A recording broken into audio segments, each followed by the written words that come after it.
The desert night of January 20th, 1942 was cold and still along the Mursa Brega position in Libya. German and Italian soldiers huddled in their positions, their breath visible in the frigid air that swept across the coastal plain. To the east, beyond the British-held town of Agedabia, lay all of Cyrenaica, that vast eastern bulge of Libya that jutted out into the Mediterranean.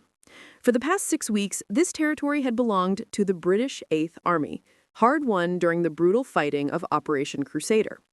The port of Tobruk had been relieved, the siege lifted after 8 months, and Rommel's forces had retreated hundreds of miles to this exact spot where they now waited. But something was different about this night. Something was stirring in the Axis lines that British intelligence had failed to detect. Officers moved quietly through the darkness, checking positions, confirming orders that had been passed verbally or posted in roadside cottages along the Via Balbia to avoid radio interception.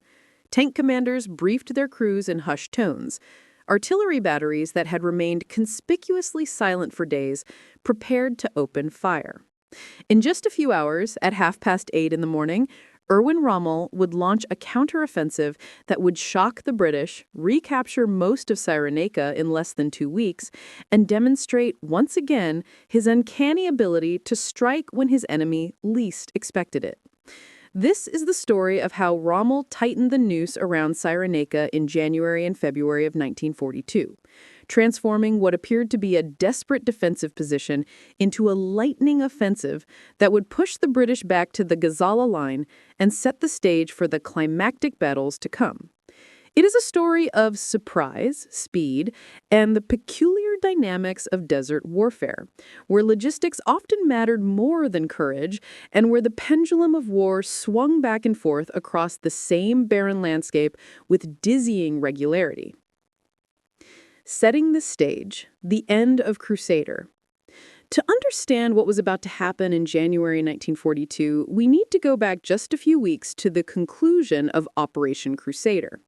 On November 18, 1941, British forces had launched a massive offensive aimed at relieving the besieged garrison at Tobruk and pushing Rommel's forces out of Cyrenaica. The operation had been brutal, confused, and costly for both sides. Tank battles swirled around places with names like Sidi Rezeg and Bel Hamid. Rommel had made his famous and controversial dash to the wire, racing his armored forces to the Egyptian frontier in an attempt to cut off British supply lines, only to be forced to turn back when the threat to Tobruk became too great. The fighting had been desperate and chaotic. On November 27th, elements of the New Zealand Division finally linked up with the Tobruk garrison, establishing a corridor through the Axis siege lines. The relief of Tobruk was a tremendous morale boost for the Allies and became a symbol of British resistance in the darkest days of the war. But the cost had been staggering. The British Eighth Army suffered approximately 17,700 casualties during Crusader, including 2,900 killed, 7,300 wounded, and 7,500 missing or captured. In terms of equipment, the British lost around 530 tanks. The Axis forces had suffered even more severely in some respects. Their casualties totaled 38,300, though the majority of these were Italian soldiers taken prisoner when isolated garrisons surrendered. The Afrika Korps had been reduced to a shadow of its former strength, with only about 40 operational tanks remaining by early December. German tank losses had been devastating, not just from combat, but from mechanical breakdowns in the relentless back-and-forth fighting across the rocky desert terrain. Faced with these realities, Rommel had no choice but to retreat. On December 7th, he ordered the withdrawal from the Gazala Line, the defensive position west of Tobruk, where his forces had been dug in. The retreat continued through mid-December, with German and Italian forces falling back through Cyrenaica, abandoning Derna, abandoning Benghazi, moving steadily westward along the coastal road and across the desert tracks. British forces pursued, but cautiously. They too were exhausted, their tank strength depleted, their supply lines stretched thin across hundreds of miles of desert. By the end of December, Rommel's Panzergruppe Afrika had completed its long retreat and established new defensive positions around Mursa Brega and El Agheila, at the western edge of Cyrenaica, where the great coastal bulge met the shores of the Gulf of Sirte. It was the same position where Rommel had begun his first offensive back in March 1941. It was the same ground where the Italians had made their stand after the British Operation Compass in early 1941. This was a natural defensive line, protected by salt marshes to the south end and the sea to the north, with a relatively narrow front that could be held by fewer troops. The British Eighth Army now controlled virtually all of Cyrenaica. They held the key port of Benghazi, which was closer to the fighting than Tobruk, but had been badly damaged and needed repairs before it could handle significant shipping. They held the network of airfields scattered across the Cyrenaican bulge, vital for providing air cover to Malta and for supporting ground operations. They held Derna and its important airfield at Martuba. They had achieved their objectives, or most of them. Tobruk was relieved. Cyrenaica was liberated. Rommel had been pushed back to his starting point. But appearances were deceiving. The British position, while seemingly strong, was actually quite fragile. Operation Crusader had been enormously costly not just in men and material, but in organizational cohesion. Units had been shattered and were being rebuilt. Tank losses meant that fresh units with inexperienced crews were being rushed forward to fill the gaps. The supply situation was precarious. Every gallon of fuel, every shell, every can of rations had to be trucked forward from Egypt, through Tobruk, and then across the roads and tracks of Cyrenaica. The distances were enormous. The trucks were wearing out, and the infrastructure was primitive at best. At the same time, world events were conspiring against the British in North Africa. On December 7, 1941, Japan had attacked Pearl Harbor, bringing the United States into the war, but also triggering a cascade of disasters across the Pacific and Southeast Asia. Hong Kong fell. Malaya was invaded. Singapore would soon be under siege. The British Empire suddenly faced threats on multiple fronts, and reinforcements that had been earmarked for the Middle East were diverted to the Far East. The 7th Armored Brigade, one of the most experienced formations in the 8th Army, was pulled out and sent to Burma. Other units and equipment followed. At the same time, the Mediterranean naval situation had deteriorated dramatically. In late November, the German submarine U-331 had torpedoed and sunk the battleship HMS Barham with heavy loss of life. In mid-December, Italian frogmen, using human torpedoes, had penetrated Alexandria Harbor and crippled two more battleships, the Queen Elizabeth and the Valiant. British naval dominance in the eastern Mediterranean, which had been crucial for intersecting Axis supply convoys and supporting operations in North Africa, was suddenly in question. All of these factors were about to combine to create an opportunity for Rommel, an opportunity he would seize with both hands, despite orders from his Italian superiors to remain on the defensive. The stage was set for one of the most dramatic reversals of fortune in the entire Desert War. The geography of Cyrenaica, the pendulum of Desert War. Before we continue with the narrative, we need to understand the geography of Cyrenaica because the landscape itself dictated much of what happened in the North African campaign. Cyrenaica wasn't just a random stretch of desert. Its particular shape and terrain created a unique dynamic that caused the war to swing back and forth across the same ground, sometimes with astonishing rapidity. Imagine looking at a map of Libya. The country's coastline runs generally east-west along the southern shore of the Mediterranean. But in the eastern third of Libya, the coast bulges northward, creating a roughly circular promontory that juts out towards Greece and Crete. This bulge is Cyrenaica. At its western edge, where it meets Tripolitania, the coast curves south around the Gulf of Sirte, forming a natural choke point.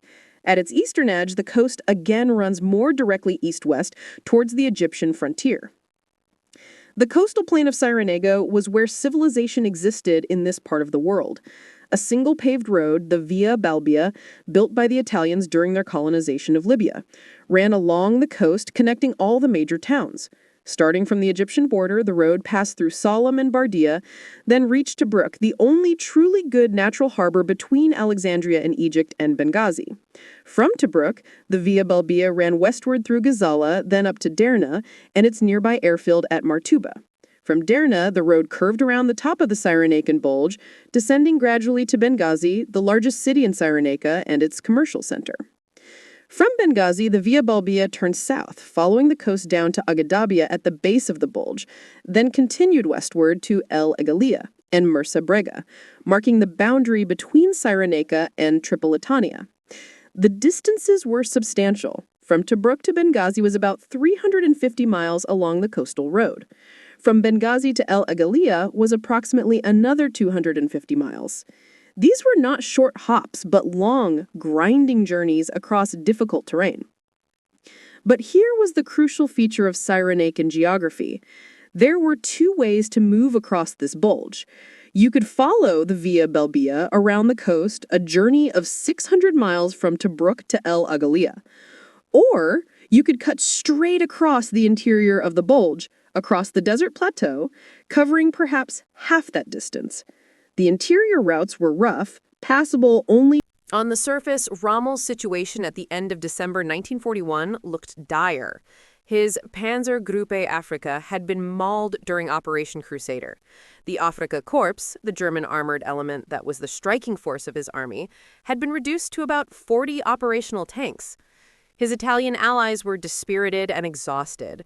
Some Italian units were reportedly on the verge of mutiny, angry at how Rommel had conducted the battle and at the losses they had suffered. Morale was fragile across much of the force. The retreat itself had been orderly, which was something. Rommel had managed to keep his forces cohesive, even as they fell back hundreds of miles across Cyrenaica. He had taken 9,000 British prisoners during the retreat, which helped offset his own losses. But still, by any objective measure, this was a beaten army falling back on its last defensible position before Tripoli itself. If the British could mount one more push, one more offensive, Rommel might be driven out of Libya entirely. But beneath the surface, Rommel's position was not quite as desperate as it appeared, and several factors were beginning to shift in his favor. The first and most important was supply. Throughout late 1941, Axis supply convoys crossing the Mediterranean from Italy to Libya had been hammered by British naval and air forces operating from Malta. The island fortress, sitting astride the central Mediterranean, was perfectly positioned to interdict Axis shipping. Submarines, bombers, and surface ships from Malta had sent hundreds of thousands of tons of Axis supplies to the bottom of the sea. This had been one of the main factors limiting Rommel's capabilities during Crusader. But in late November and December, the situation around Malta began to change. The Luftwaffe transferred Luftflotte II, an entire air fleet, from the Eastern Front to Sicily. This massive reinforcement of German air power in the Mediterranean theater had several immediate effects. First, it allowed the Germans and Italians to launch devastating air raids on Malta itself, suppressing the island's offensive capabilities. Second, it provided better air cover for Axis convoys crossing to North Africa. The result was dramatic. In January 1942, supply shipments to Libya increased significantly. Some convoys made it through completely intact. One particularly important convoy arrived on January 5, 1942. It delivered 55 new tanks for the Afrika Korps, along with 20 armored cars, anti-aircraft guns, artillery, ammunition, and, critically, large quantities of fuel. This single shipment more than doubled Rommel's tank strength, bringing him to around 120 operational tanks. It also replenished his fuel stocks, which had been dangerously low. Suddenly, Rommel had the means to move, to maneuver, to strike. Another crucial shipment had arrived even earlier in mid-December. A German ship called the Ankara, carrying 90 tanks and other equipment, had been diverted to Benghazi rather than Tripoli, because the British were still far to the east. The Ankara had arrived just before the British occupied Benghazi, and its cargo had been unloaded. Though Benghazi fell to the British shortly after, those tanks and the other equipment were already on their way to the front. The harbor itself was wrecked, but the cargo had been saved. The arrival of these supplies transformed Rommel's operational possibilities. He went from being a commander who could barely hold his defensive line to one who could contemplate offensive action. And Rommel, being Rommel, immediately began to contemplate exactly that. The second factor working in Rommel's favor was British intelligence failures. The British believed they had inflicted far greater damage to Axis forces during Crusader than they actually had. On January 14th, General Auchinleck, the commander-in-chief in the Middle East, stated that he felt the Joint Intelligence Committee's casualty estimate for Axis forces, which put their losses at 59,000 men, was much too low. In reality, by mid-February 1942, the true Axis casualty figure since November 18th stood at 38,300. This was still substantial, but it was nowhere near what the British believed. This overestimation of Axis losses had several consequences. It made the British overly confident that Rommel would remain on the defensive for months. It led them to believe they had time to reorganize and refit without pressure from the enemy. It caused them to disperse their forces and send some units away to other theaters. All of these decisions would prove catastrophic. Part of this intelligence failure came from an unusual source: captured German officers. When senior German officers were taken prisoner, the British naturally wanted to gather intelligence from them. But rather than interrogating them directly, which might make them suspicious and defensive, the British used a subtler approach. They placed captured officers in comfortable accommodations and bugged their rooms, recording their private conversations. This technique, which the British used throughout the war, often yielded valuable intelligence. But in late 1941 and early 1942, it yielded misleading intelligence. Two captured German generals, General von Ravenstein of the 21st Panzer Division and General Schmidt, spent a great deal of time complaining about Rommel in their bugged conversations. They criticized his leadership, his tactics, his treatment of subordinates. They portrayed the Panzergruppe as being in a state of near collapse, riddled with dissatisfaction and lacking experienced officers. They emphasized how devastating the tank losses had been and how impossible it would be for Rommel to mount any kind of offensive in the foreseeable future. Auchinleck seized on this intelligence. It confirmed what he wanted to believe: that the Axis forces were finished for the time being, that Crusader had been a decisive victory, that there was time to rebuild before the next round of fighting. He passed this assessment to Churchill, who was always eager for good news from the Desert War. The problem was that von Ravenstein and Schmidt, whatever their personal feelings about Rommel, were prisoners with incomplete information. They didn't know about the supply shipments arriving in January. They didn't know about Rommel's planning for a counteroffensive. They gave the British a picture of Axis forces as they had been in late November, not as they were becoming in early January. The third factor favoring Rommel was the state of British forces in Cyrenaica. The units holding the front line were not the veteran formations that had fought through Crusader. Those units had been pulled back to Egypt to rest, refit, and rebuild. In their place were newer formations with less experience. The 1st Armored Division, which was deployed forward around Antietam and Msus in central Cyrenaica, had only recently arrived in the theater. It was equipped partly with captured Italian M1340 tanks, which were inferior to German panzers. Its crews were still learning desert warfare. Its commanders were still learning to coordinate armor, infantry, and artillery in the fluid conditions of the desert. British forces in Cyrenaica were also spread thin. They had to garrison the various towns and airfields they had captured. They had to patrol the frontier positions. They had to maintain supply dumps at Benghazi, Msus, and other locations. All of this dispersed their strength across a vast area. There was no concentrated force ready to meet a sudden attack. The assumption was that Rommel couldn't attack, so there was no need for such concentration. Finally, British supply lines were stretched to the breaking point. Benghazi harbor was damaged and couldn't handle large ships. The road network across Cyrenaica was poor. Trucks were wearing out. The distance from Alexandria to the forward positions around Agedabia was 800 miles. Much of the 8th Army's transport capacity was consumed just keeping the forward units supplied with basic necessities. There was no surplus capacity for building up reserves of fuel, ammunition, and supplies for a renewed offensive. So you had a situation where Rommel, who appeared weak, was actually growing stronger by the day, and the British, who appeared strong, were actually vulnerable, overextended, and unprepared. It was a classic setup for a surprise attack, and Rommel was not a commander to let such an opportunity pass. By mid-January, Rommel had made his decision. Despite the protests of his Italian superiors, who wanted him to stay on the defensive and conserve resources, he would attack. He would launch what he initially termed a reconnaissance in force, probing British positions and seeing what developed. If the British proved as weak as he suspected, this reconnaissance would become a full offensive. He would recapture Cyrenaica, he would drive the British back, he would once again demonstrate that the war in the desert was far from over.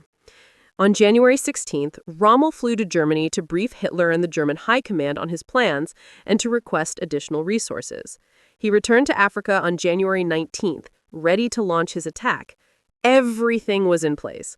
The British suspected nothing. British vulnerability, the seeds of disaster. While Rommel prepared his surprise, the British Eighth Army was in the process of making a series of decisions that would leave it dangerously exposed. None of these decisions seemed unreasonable at the time. Each was based on the intelligence available and the pressures being exerted from multiple directions. But together, they created a perfect storm of vulnerability that Rommel would exploit with devastating effect. The first major decision was the transfer of forces to the Far East. When Japan entered the war in December 1941, the British Empire suddenly faced an existential threat in Asia. The defense of Malaya and Singapore, of Burma and India became urgent priorities. Resources had to be shifted eastward. From the Middle East, this meant sending whatever could be spared. The 7th Armored Brigade, one of the most experienced formations in the desert, was pulled out and dispatched to Burma. Other units and equipment followed. Reinforcements that had been promised to Auchinleck were diverted elsewhere. This wasn't unreasonable. The situation in Asia was genuinely critical. And if Singapore fell, if India was threatened, the capture of Benghazi on January 29th was a major milestone. But Rommel wasn't finished. He had momentum, and he intended to exploit it as far as possible. British forces were retreating, disorganized and demoralized. The question was how far they could be pushed before they managed to establish a solid defensive line and halt the Axis advance. For the British, the situation was approaching catastrophic. In less than 10 days, they had been driven out of western and central Cyrenaica. The 1st Armored Division, which was supposed to anchor the defense, had been badly mauled. Many of its tanks had been destroyed or abandoned. Its units were scattered across the desert, trying to regroup. The 4th Indian Division, which had been holding Benghazi and the coastal area, had been forced to conduct a hasty evacuation and was now retreating eastward. The speed of the collapse had shocked everyone, from the troops in the field up to Auchinleck in Cairo and Churchill in Linden.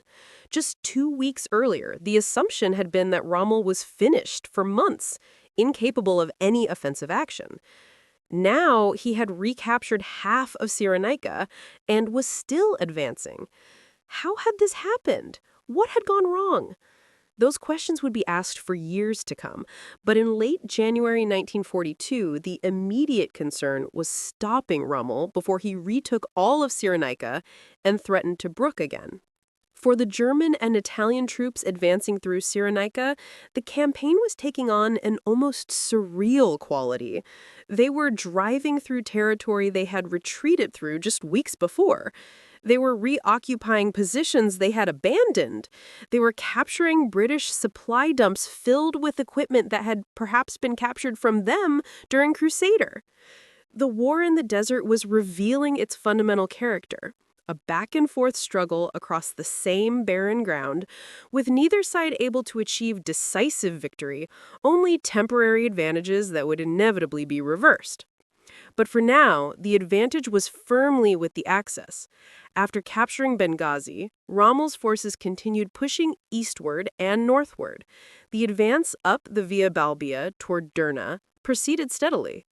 British forces, already retreating, offered only scattered resistance. They would make stands at favorable positions, defensible ridges or defiles, fight for a few hours, then withdraw, before they could be outflanked or cut off. It was a fighting retreat, but the emphasis was on retreat. Derna fell in early February. The British had tried to hold the passes near Derna, blowing up portions of the road in an attempt to delay the Axis advance. Royal engineers worked feverishly to demolish the escarpment passes in a hurry as Axis forces approached. But these obstacles only slowed Rommel. They didn't stop him. German engineers got to work clearing the demolitions. Vehicles were manhandled around obstacles. Infantry climbed the escarpments on foot. The advance continued. All the small coastal towns along the Via Balbia succumbed to the Panzer Armee's advance. Barcay, Marawa, Martuba, one after another fell as the Axis forces swept eastward. British forces continued to fall back. By early February, they had retreated all the way to a line running roughly from Gazala on the coast to Bir Hakeim in the desert to the south. This was the same line, or close to it, where Rommel had been positioned before Operation Crusader. The wheel had come full circle. But let's step back from the operational narrative for a moment and talk about what this rapid advance meant in practical terms, particularly regarding supply. This was one of the most remarkable aspects of Rommel's January offensive. He achieved this dramatic success despite operating at the end of an enormously long supply line and despite having limited resources at the start of the operation. How did he do it? The answer lies partly in captured British supplies. As the British retreated, they were forced to abandon enormous quantities of material.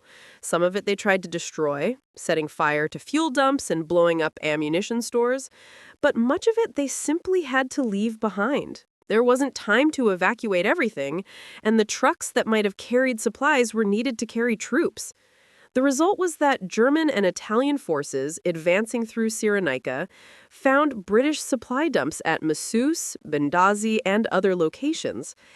These dumps contained thousands of tons of fuel, ammunition, food, and other supplies. The Germans captured so much British transport that Fritz Bayerlein, the chief of staff of the Afrika Korps, later estimated that 80% of the unit's vehicles at this time were captured British trucks. They were literally driving British vehicles, burning British fuel to push the British back. This wasn't just fortunate. It was partly by design. Rommel understood that his supply situation would be precarious during an offensive, and that captured supplies would be crucial to sustaining the advance. This is why speed was so important. If he could keep the British off balance, keep them retreating before they could properly destroy their supply dumps, he could capture enough material to keep going. It was a gamble, but it was a calculated gamble based on understanding how desert warfare worked. The morale impact of these captures was significant as well. German soldiers who were on short rations, who had been making do with ersatz coffee and black bread mixed with sawdust, suddenly found themselves with access to British rations, real tea and coffee, canned fruit and vegetables, chocolate, cigarettes, butter, and jam. These weren't just luxuries. They were tangible proof that the Allies had resources far beyond what the Axis could match. A German soldier opening a can of British peaches or spreading British jam on his bread had to wonder about an enemy who could afford to ship such things across thousands of miles of ocean only to abandon them in the desert? For British soldiers, the loss of these supplies was demoralizing in a different way. They knew what was in those dumps. They knew that months of work bringing supplies forward was being undone in days. They knew that every can of fuel the Germans captured would be used to drive them further back. It added insult to injury. But supplies weren't the only thing Rommel captured. He also captured British confidence. The rapid collapse of the front in January 1942 shattered the belief that Operation Crusader had been a decisive victory. It revealed that British forces, despite their material advantages, were still vulnerable to the tactical and operational skills of a commander like Rommel. It showed that the Desert War was far from over and that many more battles lay ahead. As Rommel's forces approached the Gazala Line in early February, the character of the campaign changed. The rapid advance slowed and then stopped. Both sides were exhausted. Rommel's forces had pushed as far as they could. Supply lines were stretched, units needed rest, vehicles needed maintenance. Further advance would be impossible without a pause to consolidate. On the British side, the Eighth Army had finally established a solid defensive line. The Gazala Line ran from the coast inland to the desert fortress of Bir Hakeim, held by the Free French Brigade. It was protected by minefields and fortified positions. British forces, though battered, were still substantial. If Rommel attacked this line without preparation, he would likely fail. Both sides understood this. So by early February, roughly 2 weeks after the offensive began, a new front line had been established. The pendulum of desert warfare had swung again. Rommel had recaptured most of Cyrenaica, but not all of it. Tobruk remained in British hands. The airfields in the eastern part of the Cyrenaican Bulge remained in British hands. But everything from Gazala west to Agheila was once again under Axis control. The noose tightens, reaching the Gazala Line. The establishment of the Gazala Line as the new front marked the end of mobile operations and the beginning of a period of static warfare that would last for nearly 4 months. Both armies dug in, fortified their positions, and glowered at each other across the minefields and barbed wire.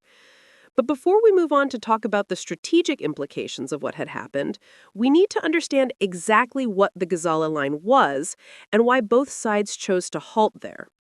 The Gazala Line wasn't a line in the traditional sense of a continuous trench system. Instead, it was a series of fortified positions, called boxes, connected by minefields and covered by mobile forces. The concept of the box had developed earlier in the Desert War as a way to create strong points that could protect supply routes and provide bases for mobile operations. Each box was essentially a fortified perimeter, roughly circular or square, surrounded by minefields and barbed wire. Inside the box were dug-in infantry, artillery, anti-tank guns, and supplies. They were designed to be self-sufficient for a period of days or even weeks, able to withstand siege while mobile forces came to their relief. Between the boxes were mine marshes, dense fields of anti-tank and anti-personnel mines that would channel any attacking force toward the boxes where they could be engaged by concentrated firepower. The Gazala Line consisted of a series of these boxes running south from Gazala on the coast. There was the Gazala box itself, held by the 1st South African Division. Further south were boxes held by British and Commonwealth units. At the southern end of the line, roughly 120 miles inland from the coast, was Bir Hakeim, held by the Free French Brigade under General Pierre Koenig. The line had several strategic advantages. It was close enough to Tobruk to protect the port, which was only about 30 miles to the east. It was far enough from Agheila to give the British control of the eastern Cyrenaican airfields, which were needed to provide air cover for Malta convoys. It could be supplied from Tobruk, which was connected by rail to east. While we focused primarily on the operational and logistical aspects of Rommel's January offensive, we can't overlook the human dimension. This was, after all, a violent clash between opposing armies. And violence inflicts costs measured not in kilometers gained or supply dumps captured, but in lives lost, bodies wounded, minds traumatized. The casualty figures for Rommel's January offensive are somewhat unclear because they often get lumped in with the broader statistics for Operation Crusader and its aftermath. But we can piece together a rough picture from various sources. British casualties during the retreat in January were significant, but not catastrophic in terms of killed and wounded. Most British losses came in the form of prisoners taken when units were cut off or surrounded, and in equipment destroyed or abandoned during the retreat. Hundreds of tanks were lost, thousands of vehicles, enormous quantities of supplies. In human terms, perhaps a few thousand casualties in total, killed, wounded, and captured combined. Axis casualties were lighter, which makes sense given that they were attacking a retreating enemy rather than assaulting prepared positions. The Germans and Italians suffered losses in the armored battles on January 23rd and 24th, and in various skirmishes as they pushed through Cyrenaica, but these losses were not severe. Perhaps a few hundred killed and wounded, though precise figures are hard to come by. But casualty statistics don't tell the whole story. The psychological impact of this rapid reversal was enormous on both sides. For British and Commonwealth troops who had fought through Operation Crusader, who had endured months of brutal combat to push Rommel back, only to see those gains evaporate in 2 weeks, the effect on morale was devastating. Soldiers began to question whether their efforts meant anything, whether any success could be sustained, whether Rommel was simply unstoppable. This wasn't just a problem for the troops in the field. It extended up the chain of command and into the political leadership. Churchill was furious when he learned of the retreat. He had been assured that Rommel was finished, that Crusader had been a decisive victory, that there would be months of quiet while both sides rebuilt. Now, barely a month later, Rommel was back on the offensive and had recaptured most of what he had lost. Churchill's faith in the Middle East Command, already shaken, took another blow. The pressure from Churchill translated into pressure on Auchinleck, who in turn pressured his subordinates. There were questions about command decisions, about why the forward units had collapsed so quickly, about why better defensive positions hadn't been prepared, about why intelligence had failed to detect Rommel's preparations. Some of these questions were fair, some were looking for scapegoats. All of them created an atmosphere of tension and recrimination in the British High Command. For German troops, the successful offensive provided a much-needed morale boost. They had spent December in retreat, wondering if the war in Africa was lost, wondering if they would be driven out of Libya entirely. Now, suddenly, they were advancing again. They were capturing British supplies and living better than they had in months. They were winning battles and taking prisoners. Rommel's reputation, always high among his men, reached new heights. The Desert Fox had done it again, they said. He had snatched victory from the jaws of defeat. But there were also doubts, especially among more thoughtful soldiers and officers. They could see that this back-and-forth pattern couldn't continue indefinitely. They understood that the supply situation remained precarious. They knew that the British had enormous resources and would keep coming back. Some German officers began to question whether the North African campaign could ever be won decisively, or whether it was just an endless attritional struggle in a secondary theater that was draining resources from more important fronts like Russia. The Italian troops had their own morale issues. Many Italian soldiers felt that they were bearing the brunt of the fighting while the Germans got the glory.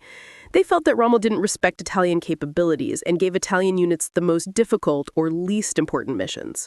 There was some truth to these perceptions, though Rommel did rely heavily on certain Italian units, particularly the Ariete armored division, which he considered quite capable. The success in January temporarily improved Italian morale, but the underlying tensions remained. The Comando Supremo, the Italian High Command, was not enthusiastic about Rommel's aggressive approach. They wanted a more cautious strategy, focused on holding what they had, rather than risking it in bold offensives. This created friction between Rommel and his nominal superiors, friction that would only intensify as the year went on. In terms of strategic implications, Rommel's offensive achieved several important objectives. First, and most obviously, it recaptured most of Cyrenaica and shortened the Axis defensive lines considerably. Instead of trying to hold a front from Gazala to Agheila, they only had to hold the Gazala Line itself, a much shorter and more defensible position. Second, it denied the British the use of Benghazi as a forward supply port, forcing them to rely on the longer supply line from Egypt through Tobruk. This made British logistics more difficult and more expensive. Third, it denied the British the use of the western Cyrenaican airfields, which had been important for providing air cover to Malta convoys. This made it harder for the British to support Malta and easier for the Axis to attack the island. In the months that followed, Malta would come under intense air assault from German and Italian forces based in Sicily and Libya. Its offensive capabilities would be suppressed, allowing Axis supply convoys to reach Libya with fewer losses. This improved supply situation would be crucial for Rommel's next offensive in May. Fourth, the offensive demonstrated that Rommel remained a formidable opponent who couldn't be written off. This affected Allied planning and resource allocation. Forces that might have been sent elsewhere had to be kept in North Africa to contain Rommel. Equipment and supplies had to be sent to rebuild the Eighth Army. Political attention and military resources remained focused on the Desert War. But there were also limits to what Rommel had achieved. He hadn't destroyed the British Eighth Army, he hadn't captured Tobruk, and he hadn't pushed into Egypt. The British still held strong positions and had the resources to rebuild their forces. The strategic balance in North Africa remained roughly what it had been, just with the front line shifted eastward by a few hundred miles. Perhaps most importantly, the offensive reinforced the pattern of the Desert War: attack, advance, overextension, retreat, attack again. Both sides were trapped in this cycle, and neither seemed to be able to break free. Each offensive gained ground, but couldn't achieve a decisive victory.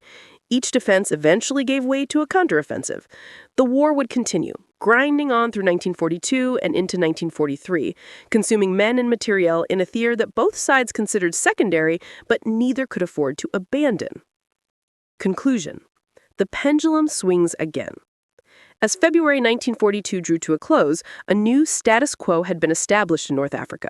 The front line ran along the Gazala Bir Hakeim line, with British forces holding Tobruk and the eastern part of Cyrenaica, while Axis forces controlled everything west of Gazala. Both armies were dug in, fortifying their positions, building up supplies, preparing for the next round. The pendulum of desert warfare had swung again, and now it hung suspended, waiting for the next push that would set it in motion. Looking back at what had happened in January 1942, several key factors stand out. First was surprise. Rommel achieved complete tactical and operational surprise. The British expected him to remain on the defensive for months. Instead, he attacked within weeks of completing his retreat from Operation Crusader. This surprise multiplied the effectiveness of his relatively small force. Second was speed. Once the offensive began, Rommel maintained a relentless tempo of operations. He didn't give the British time to recover from the initial shock, time to organize a coherent defense, time to establish strong positions. He kept them off balance, kept them retreating, and exploited every opportunity for rapid advance. Third was the exploitation of captured supplies. Rommel gambled that the British would abandon supplies in their retreat, and his gamble paid off spectacularly. The capture of British fuel, food, and vehicles sustained the offensive beyond what German logistics alone could have supported. Fourth was British vulnerability. The decision to replace veteran units with inexperienced ones, the dispersion of forces across Cyrenaica, the stretched supply lines, the intelligence failures, all combined to create a situation where the British were far more vulnerable than they realized. Rommel didn't create this vulnerability, but he exploited it brilliantly. Fifth was the fundamental dynamic of desert warfare. The geography, the distances, the logistics, all created a situation where the side near its base was stronger and the side far from its base was weaker. Rommel, nearer to Tripoli than he had been in months, was relatively strong in January. The British, holding positions hundreds of miles from Egypt, were relatively weak. This dynamic would reverse if the war swung back eastward, which it eventually did. For the British, January 1942 was a humiliating defeat, snatched from the jaws of apparent victory. Just weeks earlier, they had been celebrating the relief of Tobruk and the success of Operation Crusader. Now, they were back where they had started, having lost all the ground they had gained at such cost. The recriminations and finger-pointing would continue for months. Some commanders were replaced, others were criticized, but retained their positions. Lessons were documented, some of which would be learned, and some of which would be repeated.